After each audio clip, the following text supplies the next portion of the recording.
Hello बच्चों, आज मैं जो टॉपिक लेकर आप लोगों के सामने आई हूँ वो है संज्ञा। आज हम लोग संज्ञा के बारे में जानेंगे। संज्ञा शब्द की उत्पत्ति हुई कहाँ से, इसका अर्थ क्या है, मतलब क्या है, इसकी परिभाषा क्या है, इसके भेद क्या है और भाववाचक संज्ञा किन किन शब्दों से बनाई जाती है। आज इन सारी बातों की जानकारी हम लोग लेंगे। ठीक है, तो चलिए शुरू करते हैं। सबसे पहले हम जाने कि ये जो संज्ञा शब्द है ये आया कहाँ से। तो बच्चों, शुरू में जब हम बताए थे, भाषा पढ़ाए थे, वर्ण विचार और शब्द विचार, तो भाषा में बोले कि जब अपने मन की बात को लोग एक दूसरे के सामने रखते हैं, जो भी माध्यम हो वो ही माध्यम भाषा कहलाता है।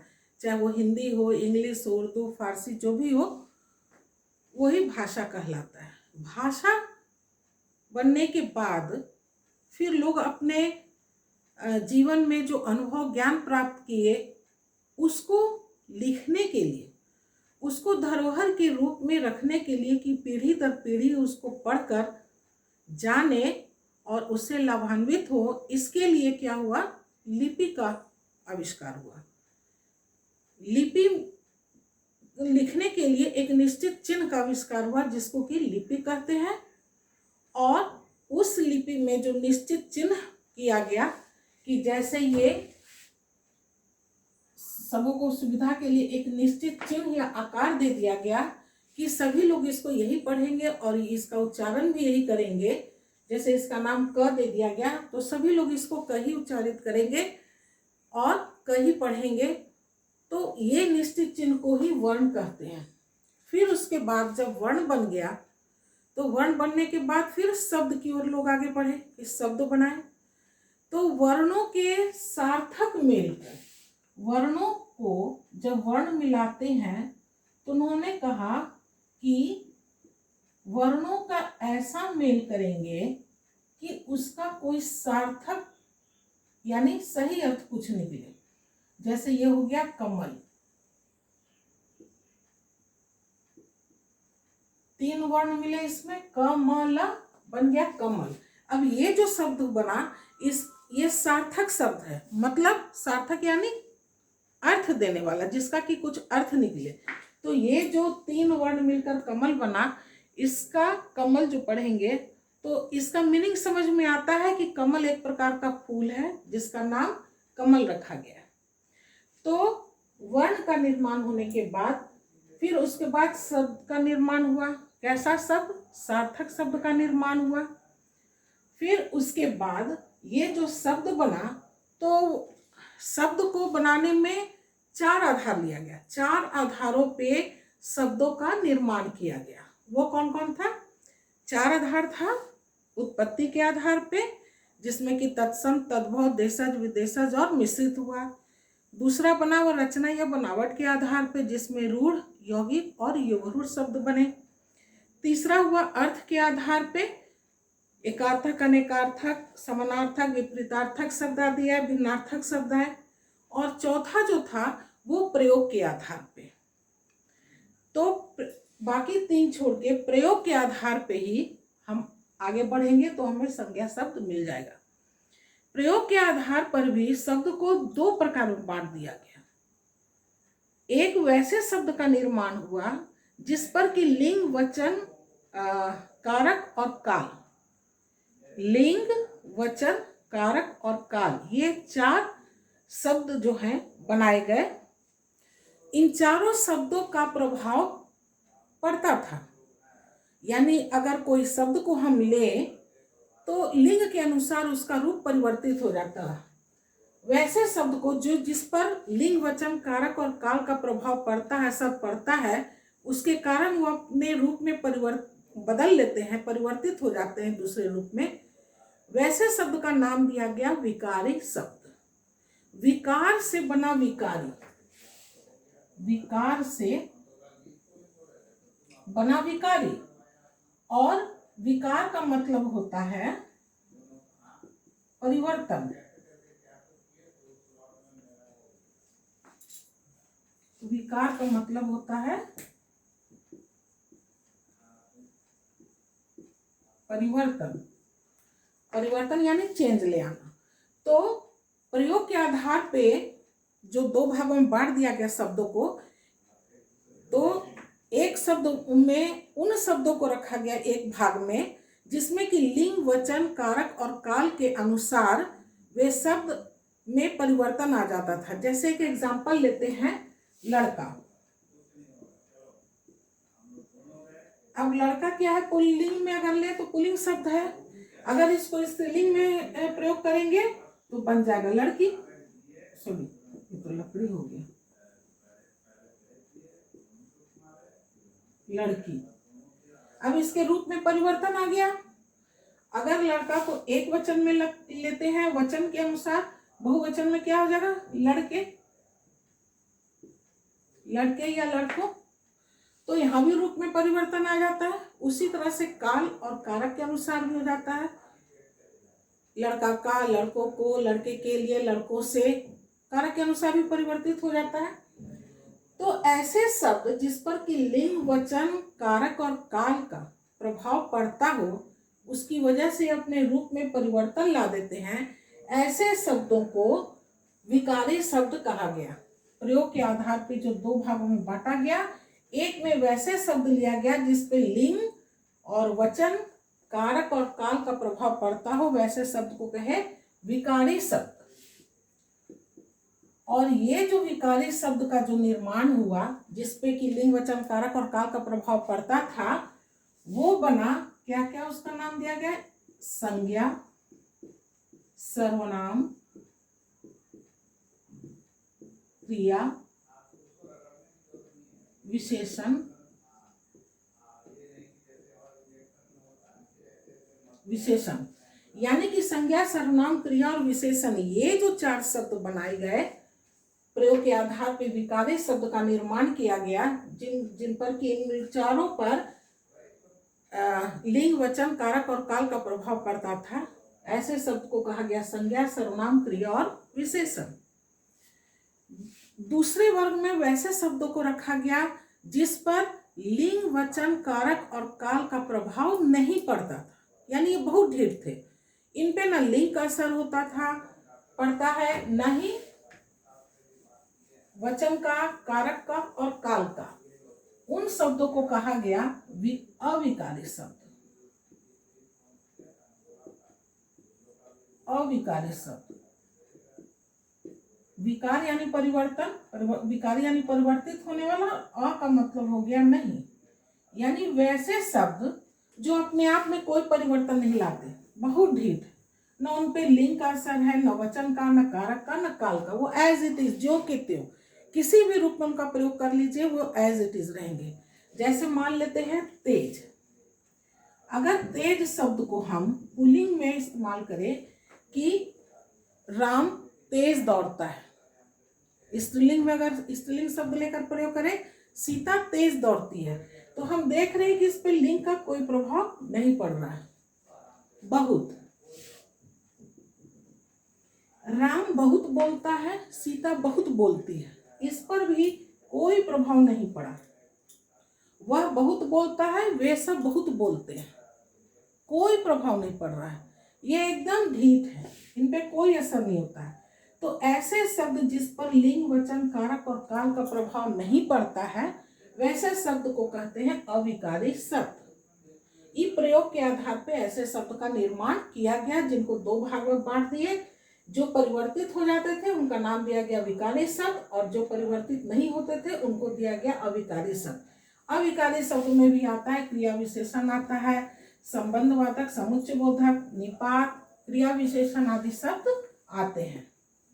तो अब देख लिए बच्चों कि संज्ञा, सर्वनाम, क्रिया विशेषण या क्रिया विशेषण, समुच्चय बोधक, संबंध बोधक, विस्मयादि बोधक शब्द या योजक, ये सब जो है टॉपिक, ये सब कहाँ से इनका निर्माण हुआ, रचना हुआ? जब शब्द का निर्माण हुआ और प्रयोग के आधार पर शब्द बनाया गया, तो इन सब शब्दों का निर्माण हुआ। तो यहाँ हम जान गए कि संज्ञा, सर्वनाम, क्रिया विशेषण, ये सब की उत्पत्ति कहाँ से हुई। अब यही एक एक टॉपिक इसलिए देखते होगे बुक में, पहले आता है भाषा, फिर आता है वर्ण विचार, उसके बाद शब्द विचार, तब फिर ये सब चैप्टर शुरू होता है। स्टार्ट होता है। संज्ञा सर्वनाम है, विशेषण है, क्रिया है, क्रिया विशेषण, कारक, लिंग, वचन आदि का फिर शुरू होता है। तो हम ये जान गए कि संज्ञा शब्द कहाँ से बना। अब है कि संज्ञा शब्द का अर्थ क्या है, इसका मीनिंग क्या, मतलब क्या होता है। तो संज्ञा शब्द का मतलब होता है नाम। संज्ञा का मतलब होता है नाम, या तो नाम बोले या फिर संज्ञा बोले, बात एक ही है। किसी भी चीज का अगर हम नाम लेते हैं तो वो हो गया संज्ञा। इस पृथ्वी पर, इस पूरे ब्रह्मांड में कहीं भी तुम नजर डाल दो, कहीं भी तुम सोचो किसी भी चीज के बारे में, तो उसका कोई ना कोई नाम है। बिना नाम का कोई भी चीज नहीं है। चाहे वो घर है, बॉडी है, बॉडी का ही हर पार्ट का नाम है। हेड है, फोरहेड है, चिन है, चिक है, हैंड है, एल्बो है, नी है, रिस्ट है, वेस्ट है, चेस्ट है ना। फिंगर है, फिंगर भी 5 है तो पांचों का फिर नाम है। आई है, आईब्रो है, तीथ है, तीथ में भी सबका नाम है। उसी तरह से अगर पेड़ पौधा प्लांट में भी देखते हैं उसका भी सबका नाम है। रूट है, स्टेम है, लीफ है, फ्लावर है, फ्लावर में भी जो एक एक पार्ट है, लीफ का भी पार्ट है, उसका भी नाम होता है। मिडरिब है, रिब है, मार्जिन है, एपेक्स है ना। कहने का मतलब हमारा कि इस पूरे ब्रह्मांड में कहीं भी फल देखो, फूल देखो, हर का कुछ ना कुछ नाम है। रिलेशन ही देखो, आपस में रिश्ता है, ये माता जी हैं, पिताजी हैं, भैया है, दीदी है, भाभी है, नाना है, नानी है, हर चीज का नाम दिया हुआ है। कोई भी ऐसा चीज नहीं है जिसका कि नाम नहीं दिया। तो हम नाम जान गए कि संज्ञा का मतलब क्या होता है, नाम। अब इसकी परिभाषा हम कैसे देंगे। तब मान लिया हम कि पूरे ब्रह्मांड में जितना भी चीज है, धरती है, धरती जिस पर हम चलते हैं, हाँ, धरती के ऊपर जो है वो आकाश है, धरती के नीचे उसका भी नाम दिया हुआ है, पाताल है। तो हम देखते हैं कि ब्रह्मांड में जितने सारे चीज है सबका कुछ ना कुछ नाम है। यानी जहां नाम है वो संज्ञा हो गया। तो हम परिभाषा भी इसकी क्या देंगे, कैसे देंगे। तो इसकी परिभाषा में हम 4 चीज का मेंशन जरूर करेंगे। ये 4 चीज का नाम मेंशन करने से सभी इस ब्रह्मांड में जितने भी चीज है सारे चीज का नाम आ जाएगा। वो क्या क्या है, वो है किसी भी व्यक्ति क्या है, प्राणी है, जिसमें प्राण होता है उसको प्राणी बोलते हैं। तो जितने भी प्राणी हैं वो सारे आ जाएंगे। तो व्यक्ति बोलो या फिर प्राणी बोलो, किसी भी व्यक्ति बोले या फिर प्राणी बोले, किसी भी व्यक्ति, वस्तु, स्थान या भाव। अब देखो यहां हम और नहीं लिखे हैं, क्या लिखे हैं, या लिखे हैं। या का मतलब क्या होता है, और मतलब जितने भी शब्द लिख लिए और उसके बाद और लिखकर जो लास्ट शब्द को जोड़ते हैं, इसका मतलब सभी हो गया। और का मतलब सभी हो गया। या का मतलब होता है आइदर, दोनों, सभी नहीं हो सकता, इसमें से कोई एक भी। क्योंकि अगर एक शब्द से हमको एक ही बात का पता चलेगा, इसलिए हम यहाँ और नहीं लिखेंगे, या लिखेंगे। इस बात का ध्यान रखिएगा। ये नहीं कि जिस संज्ञा शब्द से व्यक्ति, वस्तु, स्थान और भाव का और नहीं होगा, एक शब्द से एक का पता चलेगा। या तो व्यक्ति का पता चलेगा, वस्तु, स्थान या भाव का पता चलेगा। तो इसीलिए हम जोड़ दे रहे हैं। इस बात का ध्यान रखिएगा कि यहाँ या लिखाएगा। या का मतलब है इन सब में से कोई एक। तो जिस संज्ञा शब्द से व्यक्ति, वस्तु, स्थान या भाव का पता चले उसे संज्ञा कहते हैं। यानी इन चारों का, अगर हम इन्हीं चारों में इस पूरे पृथ्वी पर जितने भी चीज है सारा नाम इन सब में आ जाता है। ये हो गया हमारा संज्ञा की परिभाषा। संज्ञा की उत्पत्ति कहाँ से हुई, संज्ञा का मतलब क्या है, अर्थ क्या है, और संज्ञा की परिभाषा क्या है। जिस संज्ञा शब्द से किसी व्यक्ति, वस्तु, स्थान या भाव का पता चले उसे संज्ञा कहते हैं। नाम दे दोगे, किसी भी व्यक्ति का नाम दे दोगे, वस्तु का नाम दे दोगे, स्थान का नाम दे दोगे, या कोई भाव नाम दे दोगे। 3-4 एग्जाम्पल बहुत है। अगर एक एक भी सब कह दोगे तो 4 एग्जाम्पल दोगे, हो जाएगा चारों का एक एक। व्यक्ति में किसी का नाम दे दो, वस्तु में कोई भी चीज दे दो, मेज है, कुर्सी है, टेबल है, कुछ भी नाम दे दो। स्थान में कहीं का भी नाम दे दो, दिल्ली है, कलकत्ता है, मुंबई है, पटना है, गया है, लखनऊ है, इलाहाबाद, कोई भी नाम दे दो। भाव हो गया, भाव यानी एक्सप्रेशन, है ना। जैसे वो रो रहा है, हंस रहा है, मुस्कुरा रहा है, वो मोटा है, वो बूढ़ा है, वो बच्चा है, ये भाव हो गया। हम भाव के बारे में बताएंगे आगे। ये सब भाव हो गया। तो इन चारों चीजों के नाम में ही पूरे इस ब्रह्मांड के सारे चीज का नाम आ जाता है। इसलिए संज्ञा को 5 भागों में बांटा गया है। अब देखो यहाँ भी क्या है कि हमारे पहले जो शिक्षाविद लोग थे, शिक्षाविद लोग ने कहा, पहले उन्होंने बताया कि संज्ञा के 3 भेद हैं। संज्ञा के 3 भेद हैं। कौन कौन? व्यक्तिवाचक संज्ञा,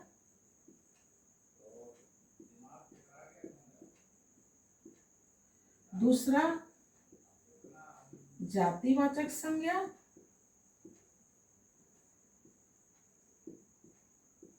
और तीसरा भाववाचक संज्ञा।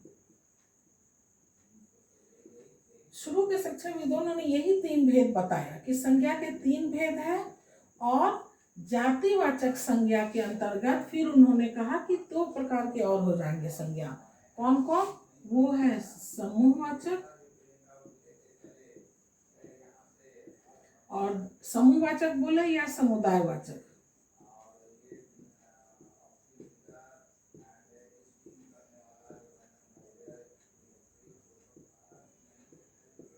समूहवाचक या समुदायवाचक संज्ञा। और दूसरा क्या बताएं? द्रव्यवाचक संज्ञा।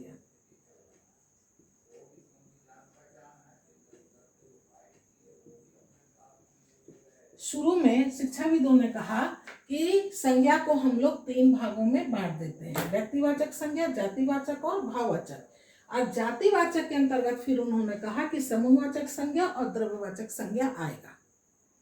बाद में शिक्षाविदों ने कहा, अंग्रेजी का जब ग्रामर आया उसमें नाउन जब आया संज्ञा, तो उसमें 5 भेद बताया गया। तो उन्होंने कहा कि इस तरह से नहीं, हम संज्ञा के 5 भेद ही सीधे बताएंगे कि संज्ञा के कितने भेद होते हैं? 5। तो अगर बच्चों ध्यान देना, अगर सवाल आ जाए कि संज्ञा के मूलतः कितने भेद हैं, मूलतः, मूल यानी जड़, पहले शुरुआत, जड़ क्या होता है? नीचे होता है, शुरुआत होता है, तब फिर पेड़ होता है जर्मिनेट करके। तो जब पूछा जाए कि संज्ञा के मूलतः कितने भेद हैं, तो हम बताएंगे 3। लेकिन अगर पूछा जाए कि संज्ञा के कुल कितने भेद है, कुल यानी टोटल, पूरा जोड़कर, तो टोटल कितना हो गया? 1 2 3 4 and 5। तो संज्ञा के कुल 5 भेद हो गए। पांचों को उन्होंने अलग अलग कहा कि जैसे इंग्लिश में है 5 भेद है नाउन के, उसी तरह से हिंदी में भी संज्ञा के 5 भेद हो जाएंगे। ये दोनों को इसके अंतर्गत नहीं रखकर अलग अलग ही कर दिया, 1 2 3 4 and 5, ये 5 भेद होते हैं। अब हम एक एक कर कर पांचों के बारे में जानेंगे। पहला है व्यक्तिवाचक संज्ञा। व्यक्तिवाचक संज्ञा की परिभाषा है कि जिस संज्ञा शब्द से किसी विशेष व्यक्ति, वस्तु, स्थान, क्या है? किसी विशेष व्यक्ति, वस्तु, स्थान। अब देखो, संज्ञा की परिभाषा में हम 4 चीज बताए थे, लेकिन ये 4 याद रखोगे तो व्यक्तिवाचक संज्ञा में भाववाचक संज्ञा नहीं लिखोगे, क्योंकि भाव के बारे में नहीं बताओगे, क्योंकि भाववाचक संज्ञा अलग से है। तो हम सिर्फ इन तीनों का वर्णन यहाँ करेंगे। व्यक्तिवाचक संज्ञा में किसी विशेष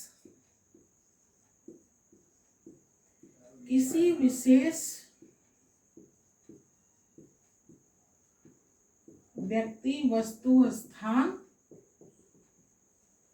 किसी विशेष व्यक्ति, वस्तु, स्थान के नाम को व्यक्तिवाचक संज्ञा कहते हैं। अब ध्यान देना बच्चों, विशेष व्यक्ति में बहुत बच्चे लोग एकदम जो विशेष समझते हैं कि जो विशेष है वही आएंगे, जैसे महात्मा गांधी, नरेंद्र मोदी, रविंद्रनाथ ठाकुर, सुभाष चंद्र बोस, यानी जो फेमस है, ताजमहल जो फेमस है वही आएंगे, ऐसा नहीं है।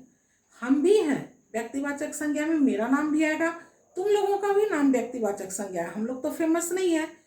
जो इन लोग हैं, महात्मा गांधी, नरेंद्र मोदी या फिर रविंद्रनाथ ठाकुर, ये सब जो हैं, ये सब महान हस्ती, ये प्रसिद्ध है, फेमस है।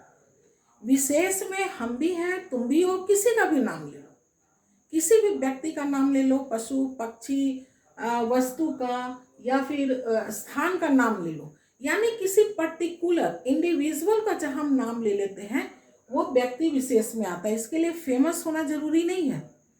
बहुत बच्चे लोग कंफ्यूज हो जाते हैं। विशेष व्यक्ति में एग्जाम्पल एकदम विशेष विशेष का ही देंगे कि महात्मा गांधी है, जवाहरलाल नेहरू है, सुभाष चंद्र बोस है, एकदम फेमस आदमी। फेमस अलग है, यहाँ विशेष का मतलब किसी पर्टिकुलर इंडिविजुअल की बात की जा रही है, वो हो गया व्यक्ति। तो व्यक्तिवाचक संज्ञा में किसी विशेष व्यक्ति, वस्तु, स्थान के नाम को व्यक्तिवाचक संज्ञा कहते हैं। दूसरा है जातिवाचक संज्ञा। जातिवाचक संज्ञा, अब देखो यहाँ नाम से ही पता चला, यहाँ किसी व्यक्ति यानी किसी पर्टिकुलर इंडिविजुअल का नाम लेने से व्यक्तिवाचक संज्ञा हो जाएगा। यहाँ है जाति। जाति का मतलब यहाँ वो धर्म जाति नहीं कि वो हिंदू धर्म का है या मुस्लिम धर्म का है या ईसाई धर्म का है, यहाँ ये जाति का मतलब नहीं है। जाति का मतलब उस पूरे जाति का होगा। जैसे कि मान लो लड़का शब्द बोल दिए, है ना, लड़का शब्द बोल रहे हैं, तो जिस शब्द संज्ञा शब्द से उस पूरे जाति का बोध हो, लड़का बोल रहे हैं तो पृथ्वी पर जितने भी लड़के हैं सारे के सारे ये इसमें आ गए। महिला, अगर हम महिला बोलते हैं तो इस पृथ्वी पर जितने भी महिला हैं, औरत हैं, वो सारे के सारे आ गए। तो जिस संज्ञा शब्द से उस पूरे जाति का जो भी शब्द संज्ञा शब्द हम का नाम ले रहे हैं उसी जाति का पूरा बोध हो। जैसे मान लो घोड़ा बोल दिए, है ना, या पुस्तक बोल दिए, तो पुस्तक में जितने भी इस पृथ्वी पर, इस ब्रह्मांड में पुस्तक है, किताब है, वो सारे आ जाएंगे।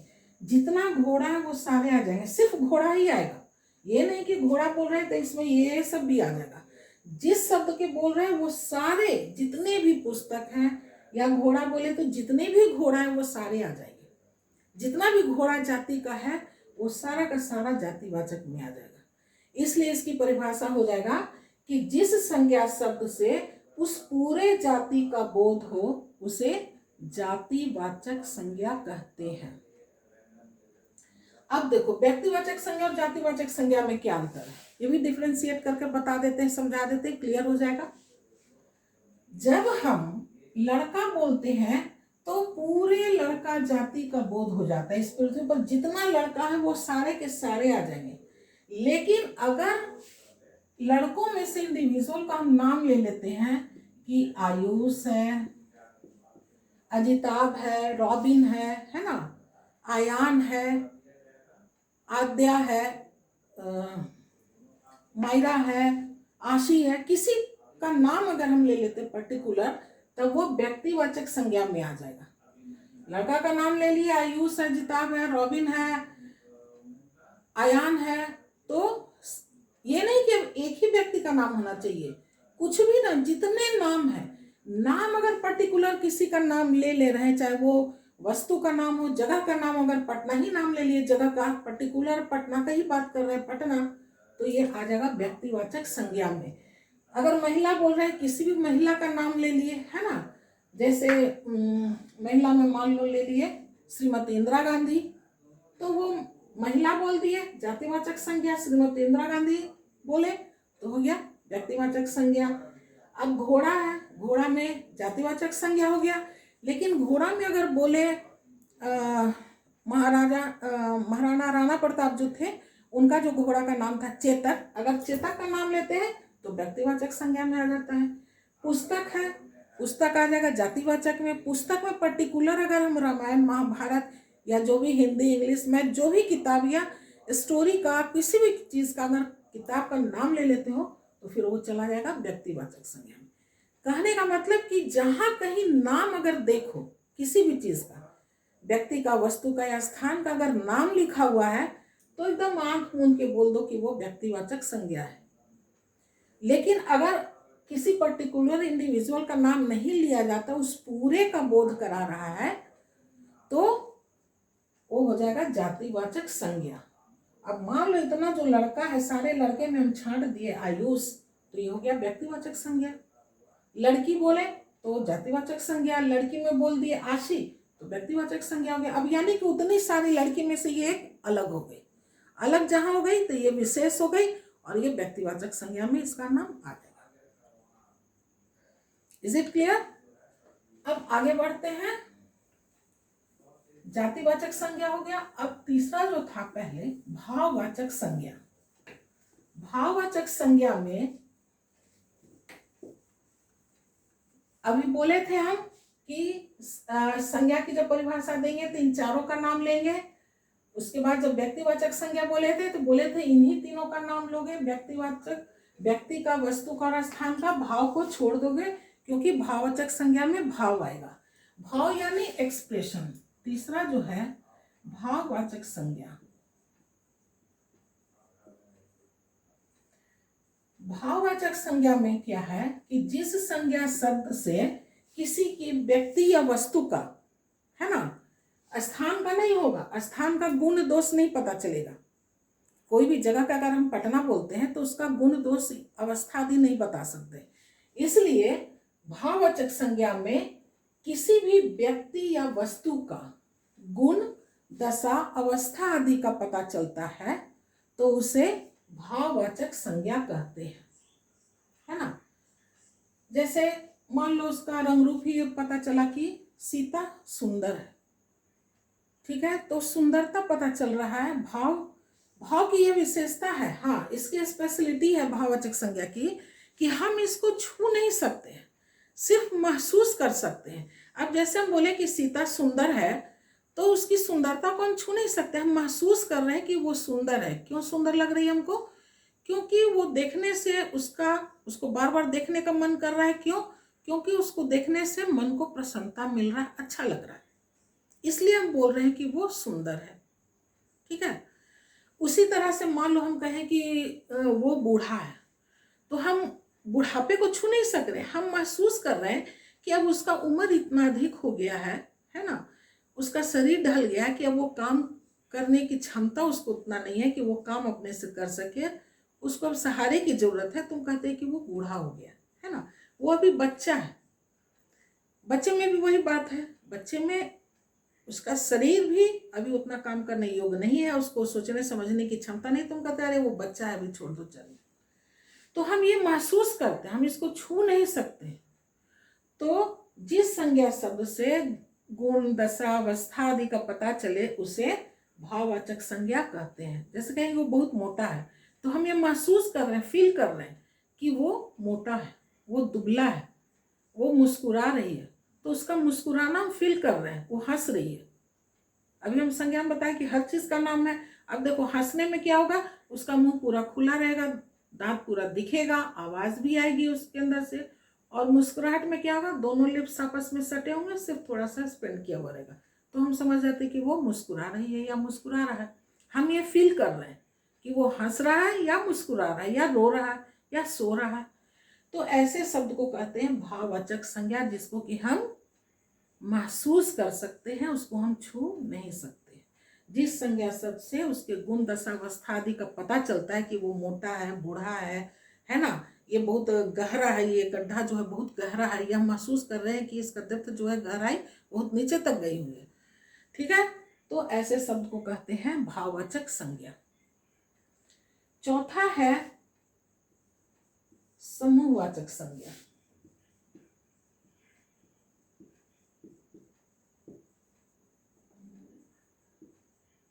समूहवाचक संज्ञा,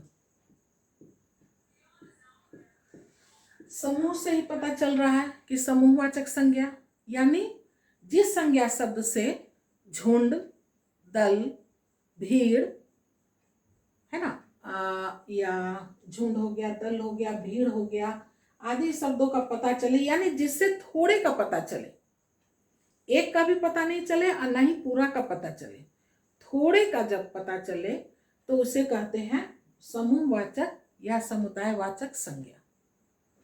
जैसे हम बोले अभी भीड़, भीड़ में क्या होता है, हम कहते हैं कि वहां भीड़ लगा हुआ है, तो दुनिया के सारे लोग वहां पे नहीं इकट्ठे होते हैं, कुछ ही लोग जो है वहां इकट्ठे होते हैं। गुच्छा, अब जैसे अंगूर का गुच्छा या चाबी का गुच्छा है, गुच्छा में भी क्या होता है, अंगूर, सारे अंगूर एक ही जगह नहीं रहते हैं, कुछ अंगूर उससे जुड़े हुए रहते हैं, तो कहते हैं ये अंगूर का गुच्छा है, यानी थोड़े का पता चल रहा है कि उसमें कुछ अंगूर है ना। कक्षा, अब कक्षा क्या है, जो क्लास जो है, क्लास में सारे स्टूडेंट्स एक ही क्लास में नहीं है, एक क्लास में 30, 35, 40 जितना भी स्ट्रेंथ हो उसमें बैठने का, उतना ही बच्चे बैठेंगे एक क्लास में, तो कुछ ही स्टूडेंट्स उसमें हैं, तो जहाँ थोड़े का पता चले उसको कहते हैं समूहवाचक संज्ञा। जिस संज्ञा शब्द से थोड़े का पता चले तो उसे समूहवाचक संज्ञा कहते हैं। जैसे भीड़, भीड़ भी थोड़ा सी लोग है वहाँ, गुच्छा है, गुच्छे में भी थोड़े का बोध होता है, कक्षा में भी दल, अब जैसे जितने भी नेता लोग हैं, तो एक दल में कुछ ही नेता लोग होते हैं, सारे नेता लोग एक ही दल में नहीं है, अलग अलग दल बटा हुआ है ना, तो दल भी बोलते हैं, इससे भी थोड़े का ही पता चलता है। तो ऐसे शब्द को कहेंगे समूहवाचक संज्ञा, जिससे कि थोड़े का जानकारी हो, थोड़ा का बोध हो। अब देखो पांचवा हो गया द्रव्यवाचक संज्ञा। द्रव्यवाचक संज्ञा में द्रव्य जो हो गया, अगर साइंस पढ़ते हो, साइंस फिजिक्स चैप्टर में आता है मैटर, है ना, पदार्थ, उसमें 3 स्टेज बताया जाता है, सॉलिड, लिक्विड और गैस, 3 अवस्था में। तो अब तो देखो व्यक्ति एक किसी पर्टिकुलर का हो गया, पूरे का भी बोध हो गया, इस पृथ्वी पर जितने उसका भी बोध का जानकारी हो गया, समूह में थोड़े उसमें से जो थोड़ा सा है उसका पता चल गया। और द्रव्यवाचक में जिस संज्ञा शब्द से नापने का या तौलने का बोध हो उसे द्रव्यवाचक संज्ञा कहते हैं। अब जैसे गेहूं, गेहूं तौलने का चीज है तो वो द्रव्यवाचक संज्ञा में आ गया। जिस संज्ञा शब्द से धातु या द्रव, द्रव यानी लिक्विड, लिक्विड में क्या हो गया, चाय है, दूध है, पेट्रोल है, घी है, जितना भी लिक्विड चीज है वो आ जाएगा। धातु में सोना, चांदी, एल्युमिनियम, लोहा जो भी है, या फिर तौलने का जो चीज है, चीनी, गेहूं, ये सब जितना भी अनाज वगैरह है, सारे चीज आ जाएंगे द्रव्यवाचक संज्ञा में। अब देखो व्यक्तिवाचक और समूहवाचक और जातिवाचक, इन तीनों में क्या फर्क है।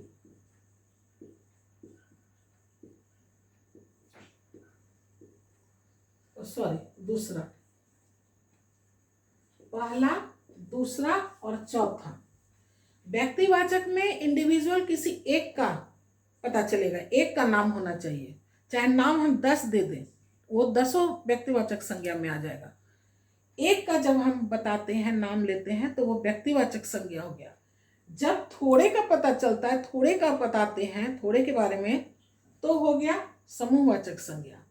और जब पूरे का पता चलाते हैं, है ना, तो वो हो गया जातिवाचक संज्ञा। अब जैसे पुस्तक हम बोले तो ये हो गया जातिवाचक संज्ञा, पुस्तक में किसी एक का नाम ले लेते हैं तो व्यक्तिवाचक संज्ञा हो गया। ठीक है, समूहवाचक हो गया, द्रव्यवाचक संज्ञा हो गया। अब है कि किन किन शब्दों से भाववाचक संज्ञा बनता है। भाववाचक संज्ञा जो है यहाँ भाववाचक संज्ञा भी बनाया जाता है।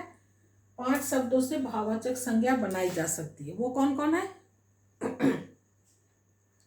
वो है जातिवाचक संज्ञा, सर्वनाम, विशेषण, क्रिया और अवयव से। ये 5 शब्दों से भाववाचक संज्ञा बनाई जाती है। जैसे भाववाचक संज्ञा बनेगा जातिवाचक से। कैसे? जातिवाचक में आ गया, जैसे मान लो लड़का, लड़का बोले तो जातिवाचक संज्ञा, किसी एक लड़के का पता नहीं चल रहा है कि किसके बारे में हम बोल रहे हैं, जातिवाचक संज्ञा हो गया। लड़का से हो गया लड़कपन, ऐसे बन गया भाववाचक संज्ञा। अरे छोड़ो ना, उसमें बहुत अभी तक लड़कपन ही है, बचपना है, बचपन से बचपना। तो जातिवाचक संज्ञा से बन गया सर्वनाम। सर्वनाम हो गया अपना, जैसे सर्वनाम शब्द हम नेक्स्ट चैप्टर पढ़ाएंगे, संज्ञा के बाद सर्वनाम। तो सर्वनाम होता है अपना शब्द, अपना से अपनापन, है ना, या अपना। तो तीसरा हो गया क्रिया से, क्रिया हो गया जैसे दौड़ना, है ना, हंसना, तो उसकी हंसी बहुत तेज है, ये अनुभव कर रहे हैं कि उसका जो हंसने का है वो आवाज़ बहुत तेज निकल रहा है, हंसी हो गया। दौड़, दौड़ना क्रिया शब्द है, वो दौड़ में फर्स्ट आई है, तो ये हो गया क्रिया से बना भाववाचक संज्ञा। चौथा हम बोले संज्ञा सर्वनाम विशेषण से भी, अच्छा से, अच्छा से हो गया अच्छाई, है ना, बुरा से बुराई, मोटा से मोटापा, और पांचवा था अवयव शब्द से। अवयव शब्द बताएंगे आगे पढ़ाएंगे। तो अवयव शब्द में जैसे निकट, निकट से हो गया निकटता, निकट शब्द, जैसे निकट बोलते हैं, निकट शब्द में लिंग वचन कारक और काल का प्रभाव नहीं पड़ता है। जैसे तुम बोल रहे मोहन तुम राम के नज़दीक मत जाओ, सीता तुम राम के नज़दीक मत जाओ, या निकट मत जाओ। तो इस तरह का शब्द जो हो गया निकट से निकटता, ये हो गया भाववाचक संज्ञा। इन 5 शब्दों से जातिवाचक संज्ञा, सर्वनाम, विशेषण, क्रिया और अवयव, ये 5 शब्दों से भाववाचक संज्ञा बनाई जाती है। किसी वीडियो में हम भाववाचक संज्ञा लिखकर तुम लोग को देंगे, पढ़ लेना किन किन शब्दों से कैसे कैसे भाववाचक संज्ञा बना, उसका कैसे बना वो लिखकर हम बोर्ड में बता देंगे, पढ़ लोगे। आज बस इतना ही। अगर हमारा वीडियो पसंद आता हो, समझ में आता हो, तो लाइक ज़रूर करो। लाइक करने से प्रोत्साहन मिलता है, हमको प्रोत्साहित होते हैं कि चलो भाई और अच्छे से हम पढ़ाएं। और सब्सक्राइब करो, शेयर करो।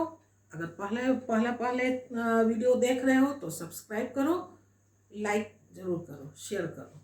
आज बस इतना ही, फिर नेक्स्ट वीडियो में मिलते हैं, तब तक के लिए बाय।